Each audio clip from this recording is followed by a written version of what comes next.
Hey, I'm Yoad. Welcome to my studio. Today, I'm going to prove that balance is the single most important thing when mixing.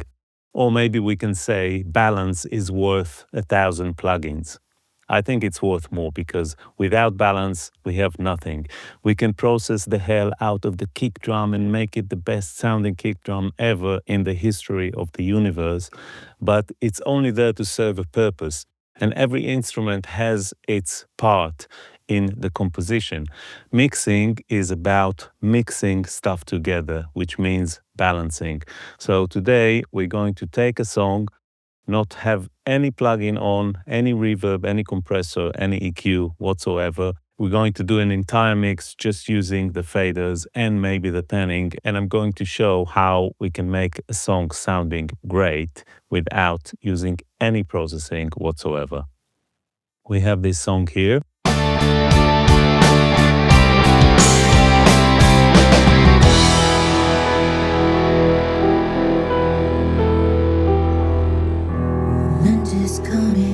So now all the faders are at 0. I'm going to take everything down. In some of my other videos, I started mixing by having all the faders at, say, -9 or -10, and then balancing everything from that position. But now I'm going to go for a more traditional approach, starting with the kick, bringing the rest of the drums, then the bass, then the guitars, like that. So like everything in life, let's start with the kick.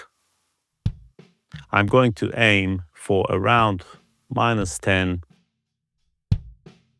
peak level.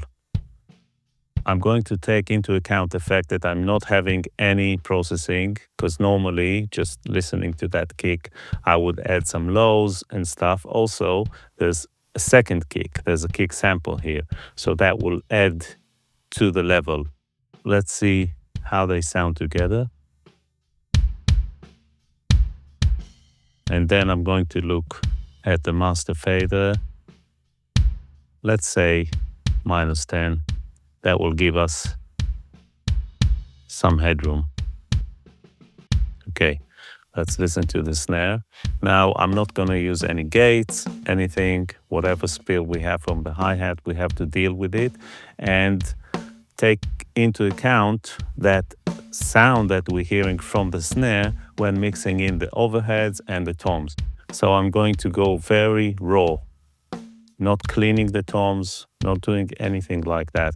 Let's listen to the snare top and snare bottom. The snare bottom mic is recorded quite high. I mean, nothing wrong with recording it at the same level as the top snare, but in the mix, usually the bottom snare mic is a lot quieter. And now we have a sample.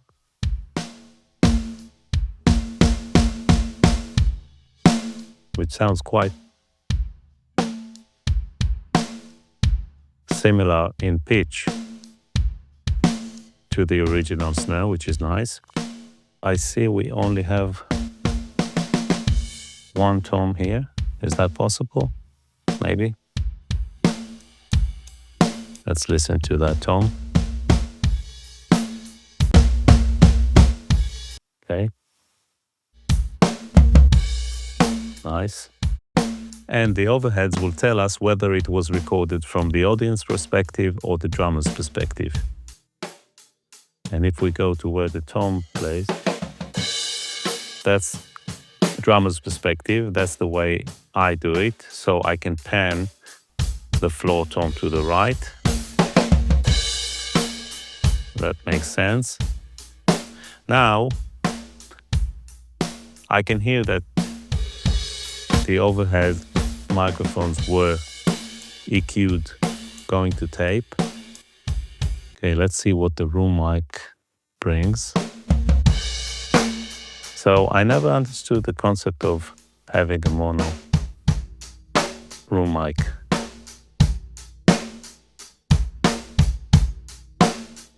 Because I like the sound of the room, but it makes the whole thing more centered. And I like the openness. Let's look at the bass.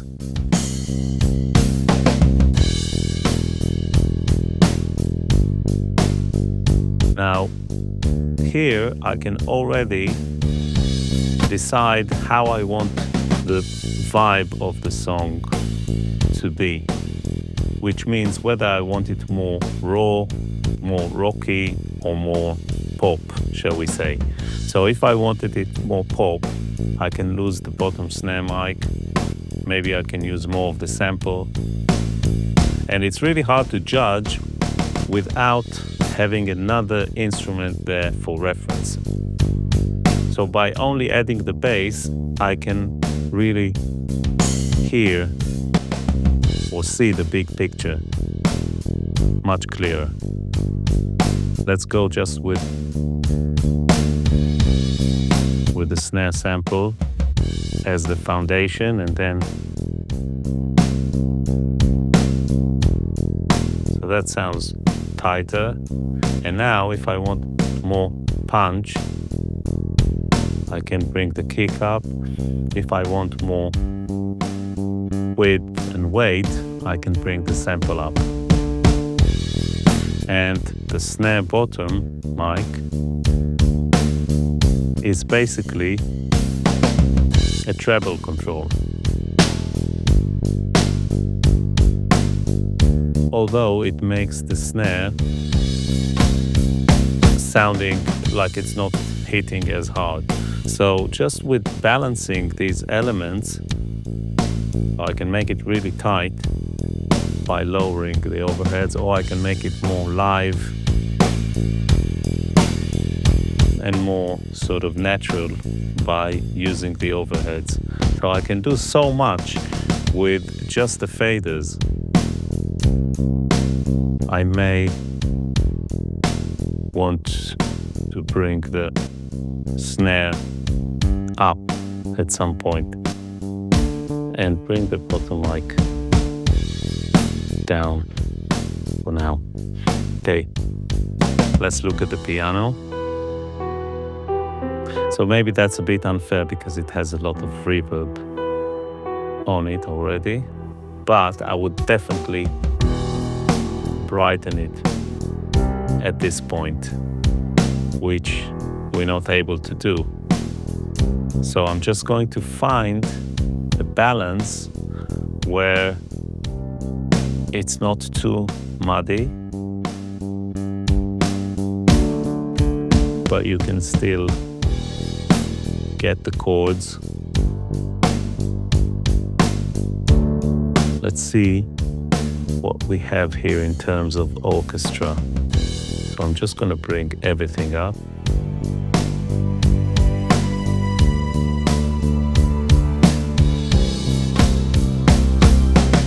I'm already hearing that one of the tracks has a lot of lows. It's actually the mid orchestra. What about the low orchestra? That's fine. So this one I have to be wary about, especially with the bass. Now, it's kind of okay as long as they're doing the same root notes, even though the cellos come a lot later. So there's a moment where we have an interval, and when you have interval in the low frequencies, that can be problematic. So I'm going to keep this track a lot lower than the other ones. At this point, I could use any EQ to filter out the fundamental frequencies and keep it from the second harmony or something like that. Not all the way, but just to give more focus to the bass. Because you can see that by adding the strings, the bass gets covered. Now, since I know this is a guitar song, I'm not going to go so high with the strings, even though they're beautiful. So let's look at our main guitar.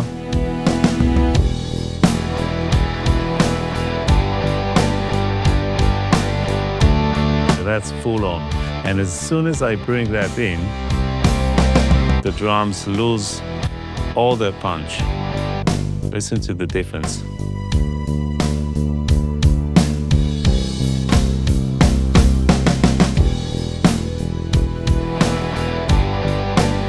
It just eats away the definition from the snare and the kick. So this is dramatic.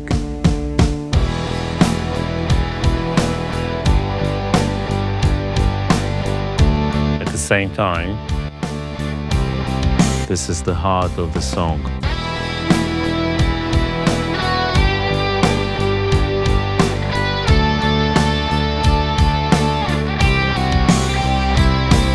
At this point, I would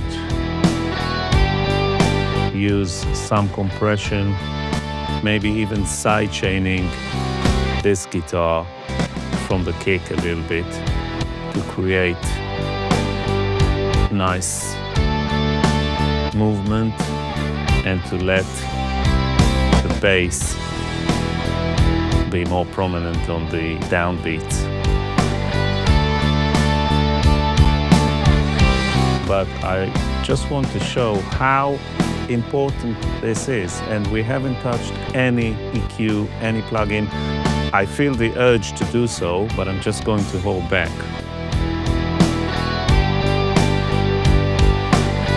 So the drums now, I want them to be more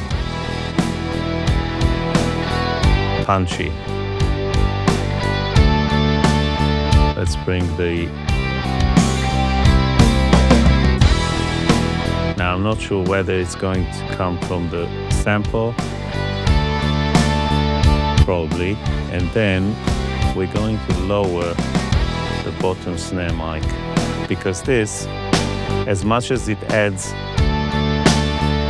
the treble we desperately need, it makes it sound like the drummer wasn't hitting it really hard, just because of the nature of these resonating snares.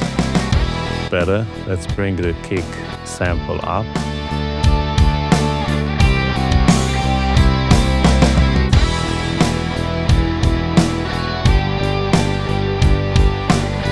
Okay, let's move to another section and see what the other guitar is doing.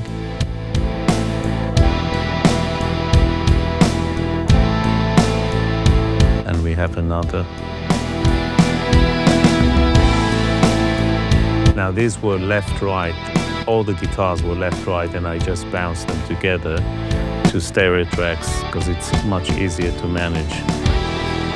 But just listen to how the guitars eat away from the bass, the drums, not to mention the piano, which is now completely gone. So it's a matter of decision what I want to prioritize, basically. So probably here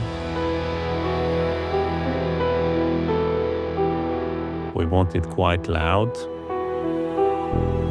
Now, of course, I'm not going to use any automation. I want to set a static picture with just the faders, and it is possible.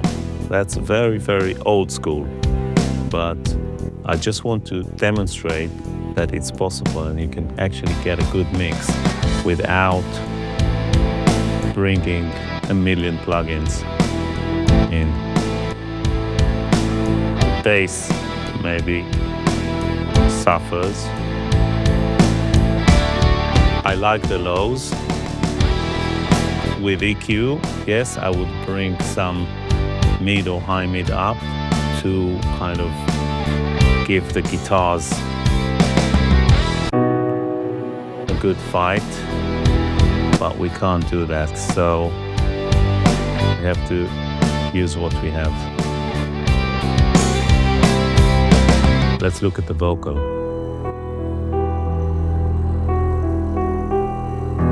Winter is coming, the pack survives.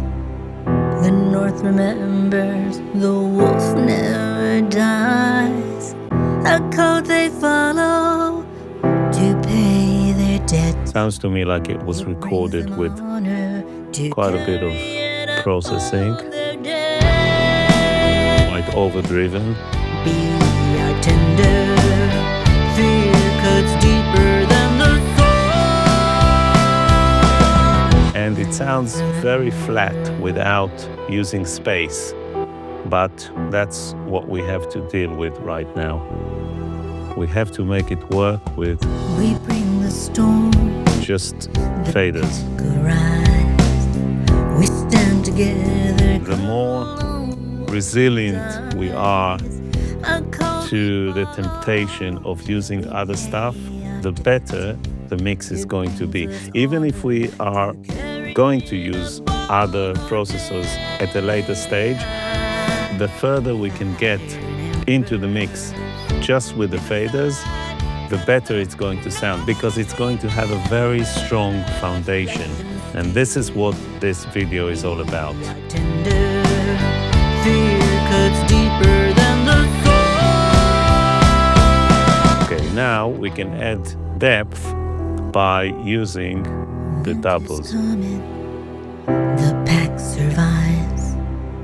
The North remembers, the wolf never dies. So suddenly, A code they follow. we're not missing the reverbs and delays as much. I'm not saying that it's not dry. We stand together. We just need those to be very, very low. A code we follow. We pay our debt. It brings us Now, honor. the single plugin I can use, if I wanted to, would be a master bass compressor. And there's nothing better than the SSL bass compressor. Let's hear what that does. And that will glue everything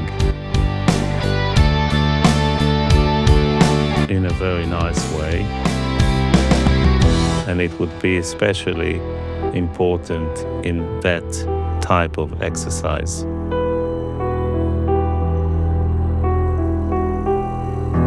Winter's coming, the pack survives. And here I can play with the attack to decide how much punch I want from the drums.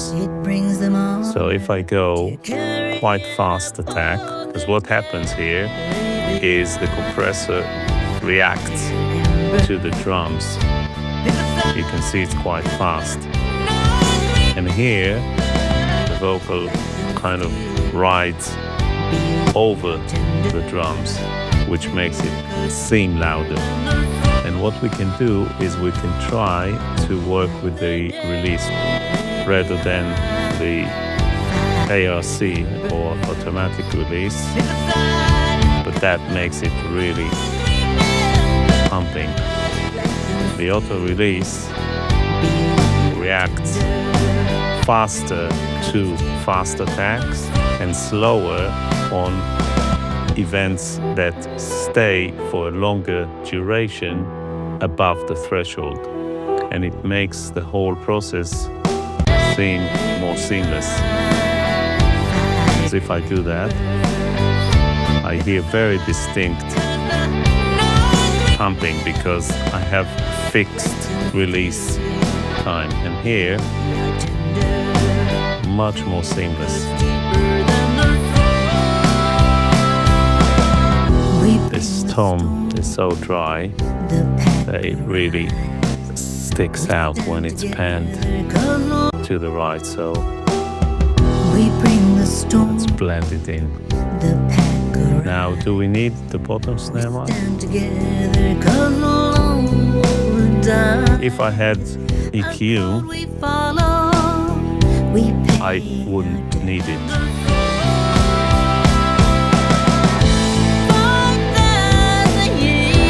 I just want to show how much we can do with just the faders, because it sounds like a song. It's not perfect, far from it. It needs a lot of depth, it needs definition on some elements, mainly some compression on the vocals, definitely some reverb, some delay, throw at the endings of the chorus, phrases and things like that.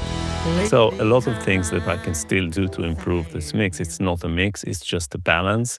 In the old days when we recorded to a 2-inch tape, this is how we would start every song. So you would load the tape and then you would have to balance to do a monitor mix in order to record more tracks, overdub or whatever you had to do. The multitrack doesn't have faders, so it's just everything is laid out on it as it is recorded, and you have to balance your monitor mix before you can even start the session. So that was something I used to do for every song. And if you work on a few songs in a given day, then you have to do it for every song. Some of them may, if it's the same project, then maybe the drums would have been recorded in the same session, so the drums would be similar, maybe the entire rhythm section. But you would still have to balance everything. And this is a great skill because you do it a million times and you have to get your headroom right, you have to get your balance right, you have to make sure that if we are recording vocals, that nothing stands in the way of the vocals, like the guitars are not too loud, whatever. It has to sound right, and you have to do it every time, and then you can just do it very quickly. I'm going to save this session. Now I know the song. I'm going to bring all the faders down, and I'm going to start again and try to do it very quickly. So let's see how fast I can bring everything up. Let's bypass the compressor so we have nothing whatsoever. And I'm just going to go for it.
Started here. So we are like 40 seconds in or something. Or maybe I started here a minute.